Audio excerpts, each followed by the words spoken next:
If you're listening to this with the fog pressing against your window, you need to pay attention. My name is Ethan Ward, and I'm a park ranger in the Misty Hills National Preserve, a place where the fog doesn't just roll in, it hunts. Most people think fog is harmless, just a trick of the weather. But out here, it's something else. It's a living, breathing thing, and it's always hungry for the careless and the curious. I've spent the last 7 years patrolling these hills, watching the mist swallow trees, trails, and sometimes people. The locals have a saying, "If the fog calls your name, don't answer." I used to laugh at that, back when I thought the worst thing I'd face was a lost camper or a bear near the trailhead. But the first time I broke a rule, I learned the truth. The Misty Hills don't forgive mistakes. They remember every footstep, every whisper, every name. There are 8 rules for surviving the fog. 8 and not one more. Miss a single one, and you're gone. Just another face on the missing persons board at the ranger station.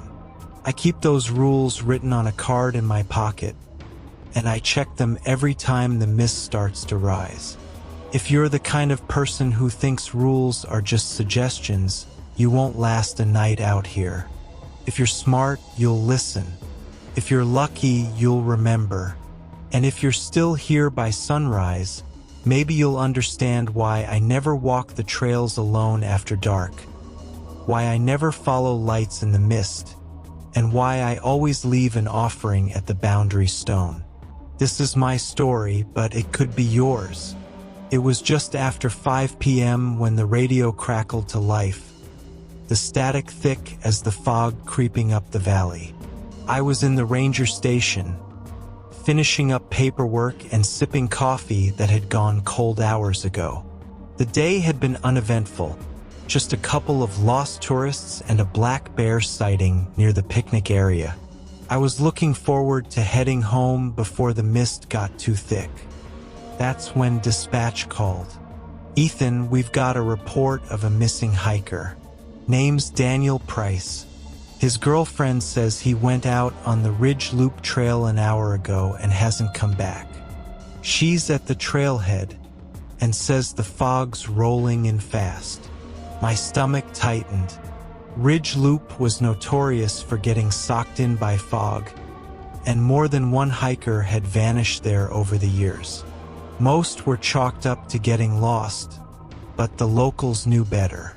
They remembered the stories, the ones about voices in the mist, about footprints that ended in the middle of the trail, about people who left the path and were never seen again.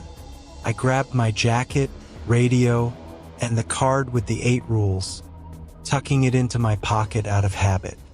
As I drove to the trailhead, the fog thickened, swallowing the road and turning the trees into pale, shifting ghosts. My headlights barely cut through it, and every shadow seemed to move just out of sight. At the trailhead, Daniel's girlfriend was pacing, her face pale and eyes wide with fear. "He said he'd only be gone 20 minutes, she stammered. But the fog came in so fast. I tried calling, but I just got stuck. I reassured her as best I could, but my mind was already racing through the rules. Never enter the fog alone. Never follow voices. Never trust the lights. I radioed for backup, but I knew it would be at least 30 minutes before anyone else arrived. The fog was thickening by the second, curling around my boots and muffling every sound. Normal ranger work is about maps, radios, and common sense. But tonight, as I stepped onto the trail and the mist closed in behind me, I knew I was walking into something older and far more dangerous. The search for Daniel Price had begun, and the fog was already watching. There are 8 rules for surviving the fog in the Misty Hills. They aren't written in any official manual, but every ranger who's lasted more than a season knows them by heart. I learned them my first week, sitting across from old Ranger McKay as he sharpened his knife and stared out at the swirling mist. Rule 1. Never enter the fog alone. McKay told me about a rookie who thought he could handle a simple rescue by himself. They found his radio and his hat, but not him. The fog doesn't like solitude. It likes to make you disappear. Rule 2. If you hear footsteps behind you, don't turn around. The fog plays tricks. Once, I heard boots crunching right behind me, matching my pace. I almost looked, but remembered the rule. Another ranger did look years ago. They found his footprints circling a tree, but nothing else. Rule 3. Mark your path, but never use stones. We use tape or biodegradable markers. Stones are forbidden. A volunteer once built a cairn to mark a fork in the trail. The next morning, the cairn was gone, and so was he. Only a spiral of stones remained, leading into the thickest part of the woods. Rule 4. If you hear your name whispered, keep walking. The fog knows your name. It will use voices you trust. I've heard my mother's voice, even though she's been gone for years. The first time, I almost answered. Now, I just keep moving, no matter how much it hurts. Rule 5. Never follow lights in the fog. Lanterns, flashlights, even the glow of a phone, they're never where you left them. I once saw a lantern bobbing off the trail. I stayed put. The next day, we found a lost camper's phone, screen still glowing, half buried in mud. Rule 6. If you find an old well, turn back immediately. There are wells out here that don't appear on any map. The air around them is cold and sweet, and the fog gathers thickest there. No one who's gone near one has come back the same. Rule 7. Always leave an offering at the boundary stone. At the edge of the preserve, there's a mossy stone with strange carvings. Every ranger leaves something: a coin, a flower, a piece of bread. The one time I forgot, the fog followed me home. Rule 8.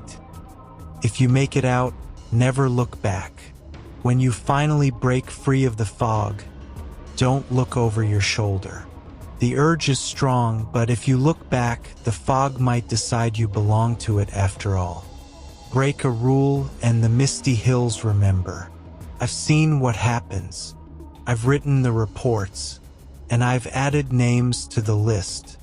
I stepped onto the Ridge Loop Trail, the fog swallowing the world behind me. The air was thick and cold, muffling every sound except the crunch of gravel under my boots. I called Daniel's name, but my voice felt small, swallowed by the mist before it could travel more than a few feet. The trees loomed like pale skeletons, their branches dripping with condensation, and the trail itself seemed to twist and narrow, as if the forest was closing in. I kept my radio close, checking in with dispatch every few minutes, but all I got was static. I marked my path with bright orange tape, tying it to branches every 20 yards, careful not to disturb any stones.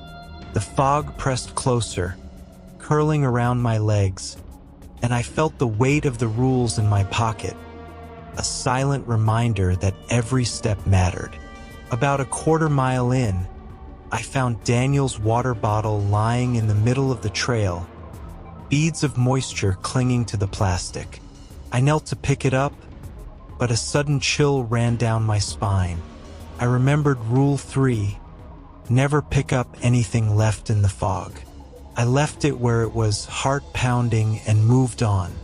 The silence was absolute, broken only by the occasional drip of water from the leaves. Then, Faintly, I heard footsteps behind me, soft, deliberate, matching my own pace. I froze, every instinct screaming at me to turn around, but I remembered Rule 2.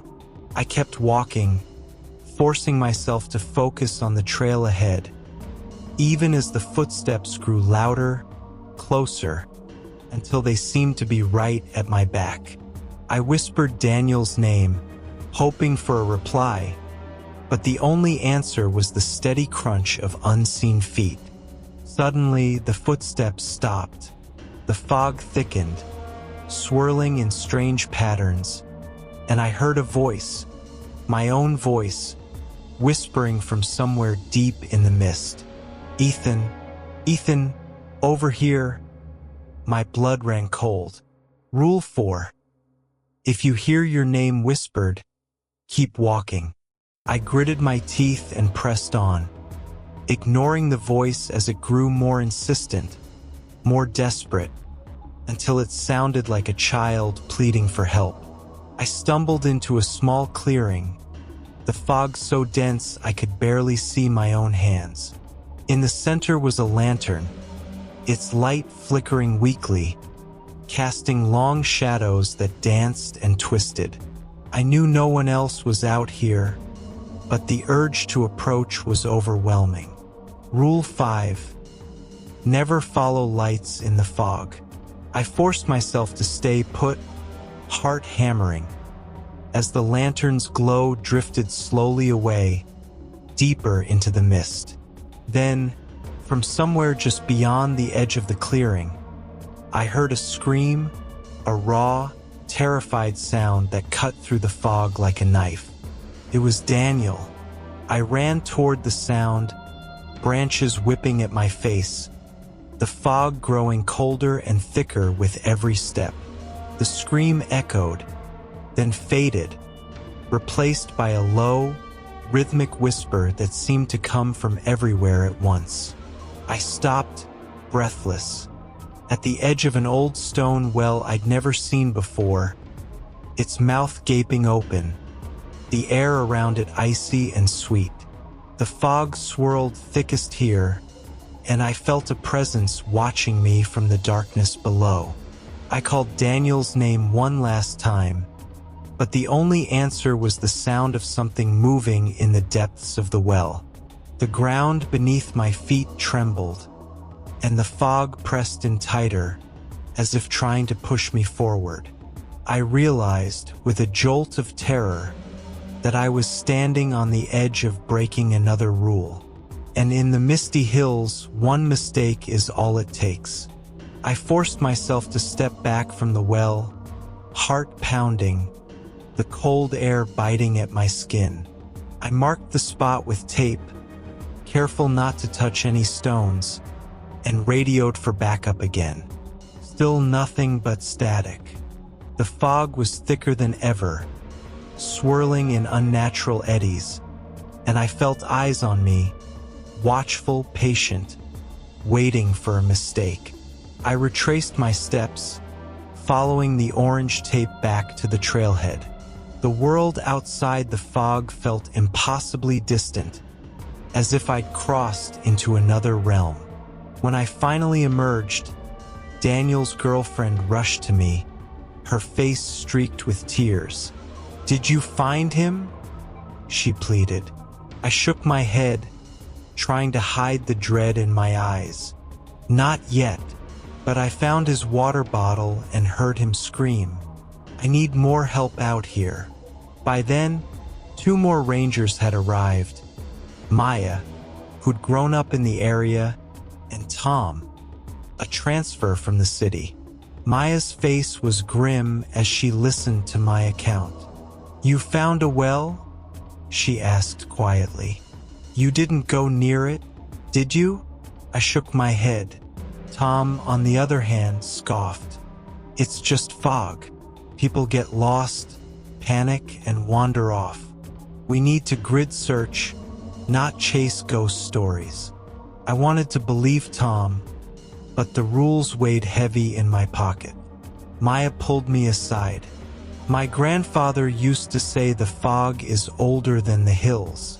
He told me stories about people who vanished, about voices that call you off the path. He said the wells are doors, and if you get too close, something on the other side might notice you. I shivered, remembering the cold, sweet air and the sense of being watched. We split up, each pair taking a section of the trail. I went with Maya, our radio set to the same channel. The fog seemed to thicken as we moved, swallowing our flashlight beams and muffling our voices. Every so often, we'd stop and listen, but the only sounds were our own footsteps and the distant drip of water. We found more signs, Daniel's footprints, circling a tree, then stopping abruptly. A scrap of his jacket snagged on a branch. Maya knelt to examine the ground. He was running, she murmured. But from what? I didn't have an answer. We regrouped at the trailhead after an hour, empty-handed. Tom was frustrated. We need dogs, drones, something. This is a waste of time. Maya glared at him. You don't understand. The more you push, the more the fog pushes back. You have to respect it. Tom rolled his eyes. I respect evidence, not fairy tales. As night fell, the fog grew colder, denser, and the woods felt alive with movement. I checked my phone, no signal. The radios were down to a faint hiss. Maya and I decided to try the old boundary stone, hoping for a sign. We left an offering, a coin, and a wildflower, just as the rules said.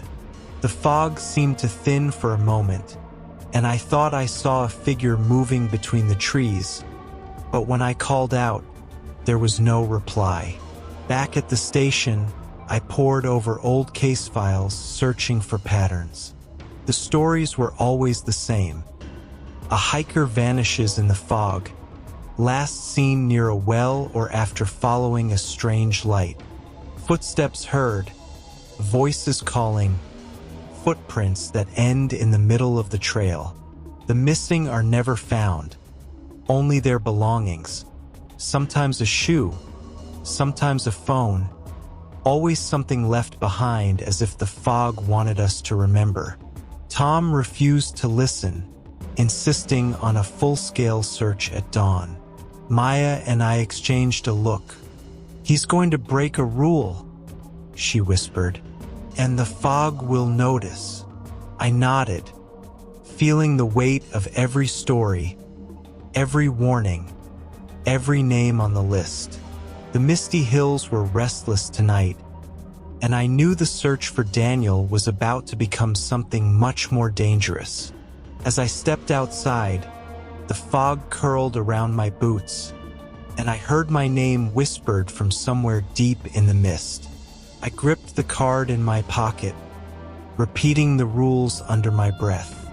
The night was far from over, and the fog was only just beginning to hunt. The Misty Hills have always been a part of me, even before I wore the uniform. I grew up in the shadow of these woods, in a weathered house at the edge of the preserve. My mother was a botanist, my father a ranger before me. Some of my earliest memories are of foggy mornings, watching the mist curl through the trees while my father laced up his boots and checked his radio. He'd ruffle my hair and say, "Stay inside if the fog comes, Ethan, and if you ever hear your name out there, you run the other way." I didn't understand the fear in his eyes until the night he didn't come home. I was 12. The fog had rolled in thick and sudden, and he'd gone out to help a lost camper. They found his flashlight and his hat, but not him.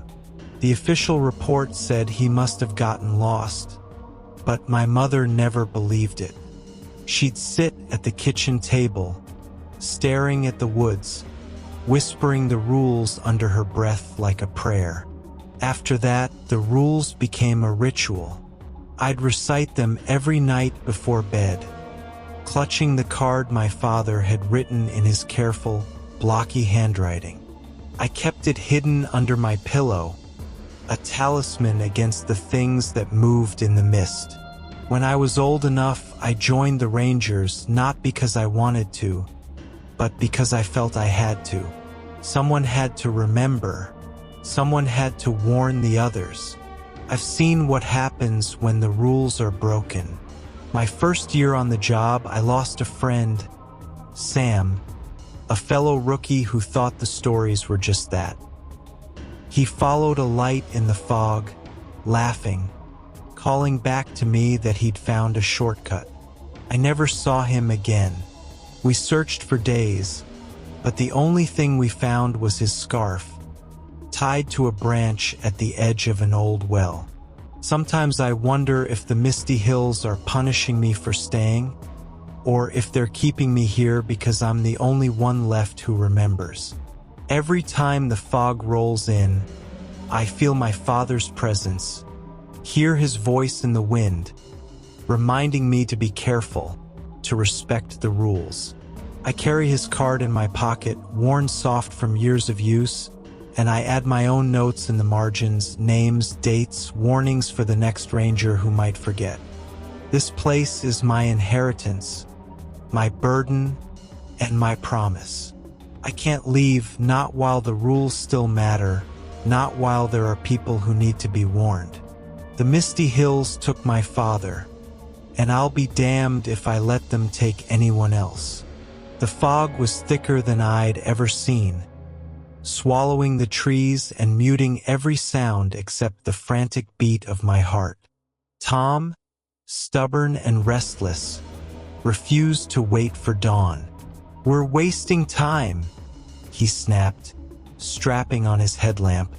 "If Daniel's still out there, he needs us now." Maya tried to stop him, grabbing his arm. "You can't go alone, Tom.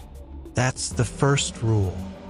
He shook her off, frustration etched deep in his face. "I'm not a kid. I'll mark my path. I'll be fine." He disappeared into the mist before I could say another word, his flashlight beam bobbing and then vanishing entirely. Maya and I exchanged a look of dread. "We have to go after him," she whispered. I nodded, but fear gnawed at me. We'd be breaking the rule too, but leaving Tom alone felt worse. We followed his trail, calling his name, but the fog twisted our voices, sending them echoing in every direction. I tied orange tape to every branch I could reach, my hands shaking. The woods felt wrong, closer, darker, as if the trees themselves were leaning in to listen. Suddenly, Maya stopped, grabbing my sleeve. "Listen." First, I heard nothing. Then, faintly, footsteps behind us, soft, deliberate, matching our pace. I froze, remembering Rule 2.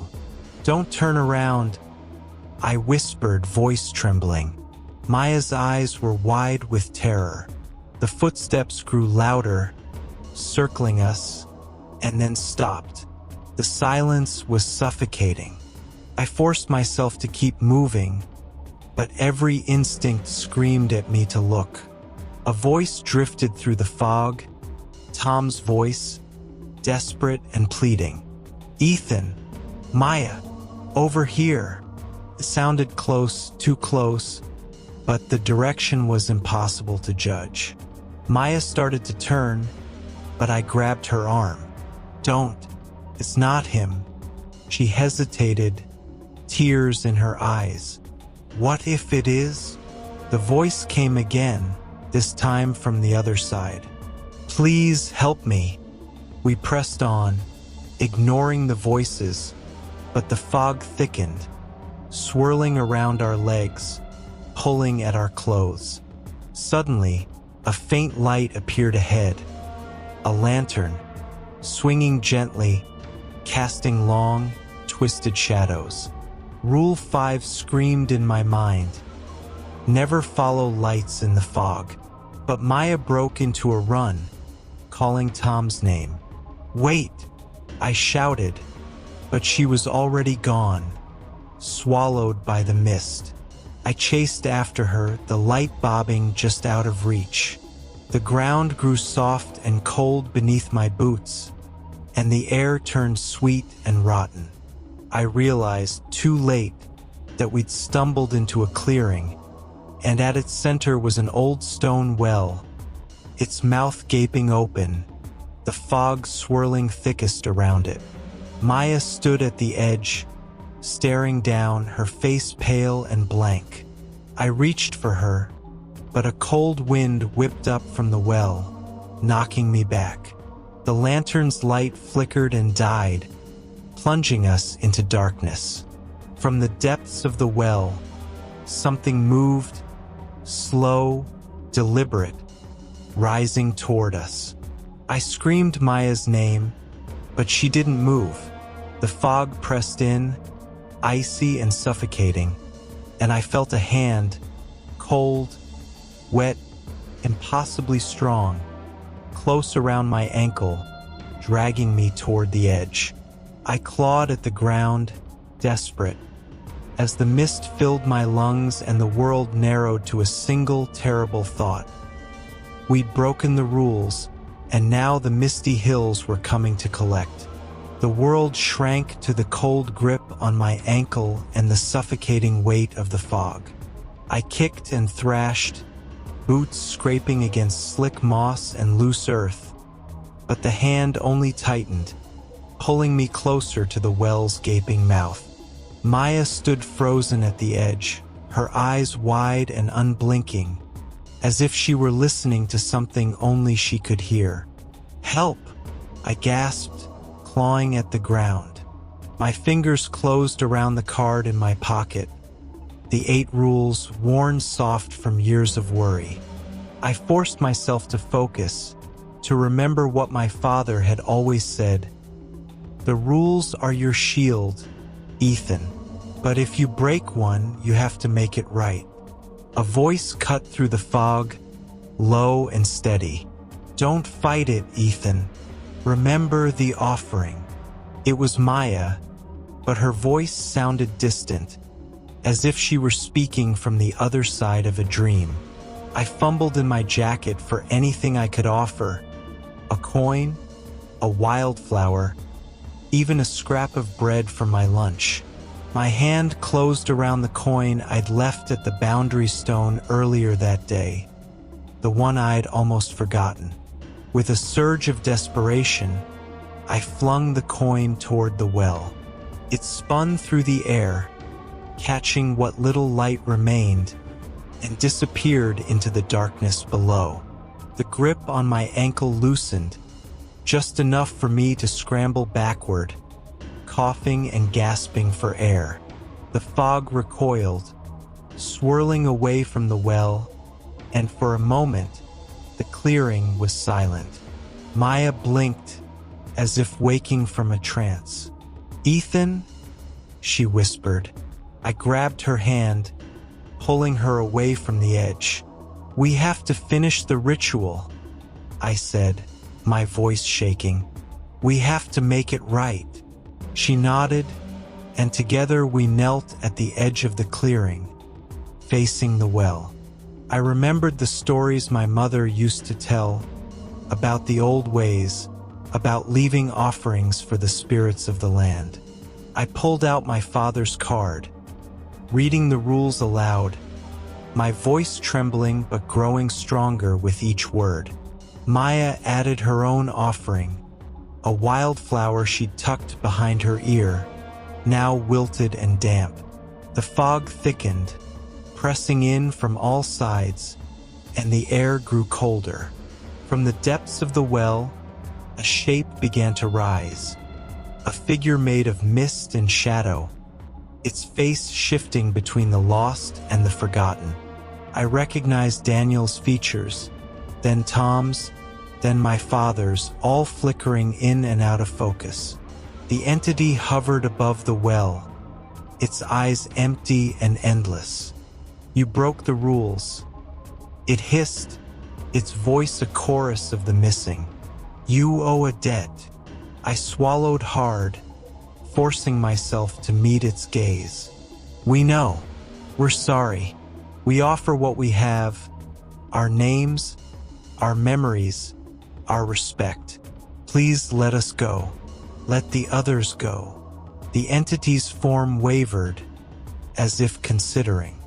The fog around us pulsed, growing thicker, then thinner, as if the hills themselves were holding their breath. Maya squeezed my hand, her voice steady. We remember you. We honor you. We will not forget. For a long moment, nothing happened. Then, slowly, the entity began to dissolve, its edges blurring into the mist. The fog receded, swirling back toward the well, and the air grew warmer, lighter. The clearing brightened, and I could see the trail again, marked by our orange tape. A single cold tear slid down my cheek as I realized the grip on my ankle was gone. Maya and I stood, shaky but alive, and approached the well one last time.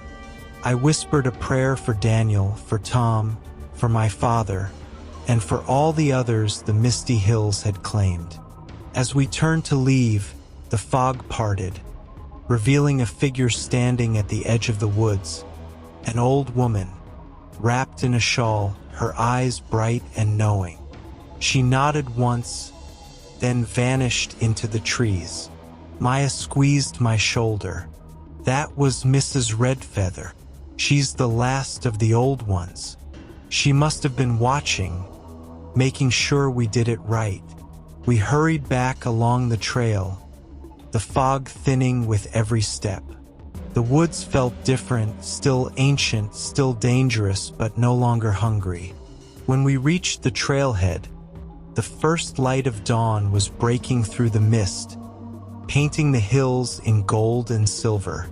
I looked back only once, just long enough to see the fog curling back into the valleys, hiding its secrets for another day. The rules had saved us, but I knew the Misty Hills would never truly be safe. The debt was paid for now, but the fog would always be waiting, ready to test the next soul who dared to forget. The sun rose over the Misty Hills, burning away the last shreds of fog and painting the world in soft gold. Maya and I stumbled out of the woods, exhausted and shaken, our clothes damp and our nerves frayed. At the trailhead, the other rangers and Daniel's girlfriend rushed to meet us. She searched our faces, desperate for hope, but I could only shake my head. I'm sorry, you whispered. We did everything we could. Daniel was never found. Neither was Tom. Their names joined the others on the missing persons board at the station. Another pair of faces lost to the mist. The official reports would say they vanished in the fog, victims of bad luck and bad weather. But Maya and I knew the truth. We'd seen what waited in the heart of the hills, and we'd felt the weight of every broken rule. The community mourned in its quiet way. People left offerings at the boundary stone, coins, flowers, even a child's drawing. The old stories were whispered a little more often, and the rules were repeated with new urgency. Some scoffed, calling it superstition, but most listened. The hills had claimed enough lives for even the skeptics to feel a chill when the fog rolled in. I spent days replaying every moment, every choice. I wondered if I could have saved Tom, if I should have stopped Maya from running toward the light, if I could have done more for Daniel. The guilt was heavy, but so was the lesson. The rules weren't just old warnings, they were a map, a way to survive, a way to honor those who came before. I added a new note to my father's card. If you break a rule, You must make it right. The fog demands respect, not just fear. Maya and I grew closer after that night, bound by what we'd seen and what we'd survived. We made a pact to teach the rules to every new ranger, to make sure no one else went into the mist unprepared. We started leaving offerings not just at the boundary stone, but at every trailhead, every well, every place where the fog seemed to linger. It was a small gesture, but it felt right. The Misty Hills were quieter for a while, as if the fog was satisfied, or perhaps just waiting. I still felt my father's presence in the wind, still heard his voice in the rustle of the leaves. I knew the hills would never truly let me go, but I was no longer afraid. I carried the rules in my pocket and in my heart, a promise to the lost and to the living. The cost was high, but the lesson was clear. The Misty Hills remember every mistake, every broken rule, every name. But they also remember respect and courage and the willingness to make things right. The fog is always waiting, but so am I. Some nights, when the wind is just right, I hear the fog whispering through the trees outside my window. It's never loud, never clear, just a soft, persistent murmur, like the hills themselves are remembering. I keep my father's card on my nightstand now, the 8 rules written in his careful hand, my own notes crowding the margins. Sometimes I trace the words with my finger, reminding myself that every rule was paid for in fear, in loss, in blood. The Misty Hills haven't changed. The fog still rolls in without warning, thick and cold, swallowing the world in silence. People still go missing, though less often now. The rangers who last are the ones who listen, who respect the old ways, who never let pride or doubt lead them off the path. Maya and I still walk the trails together, teaching the rules to every new recruit, leaving offerings at the boundary stone, and watching the mist for signs that something is stirring. But the hills are restless.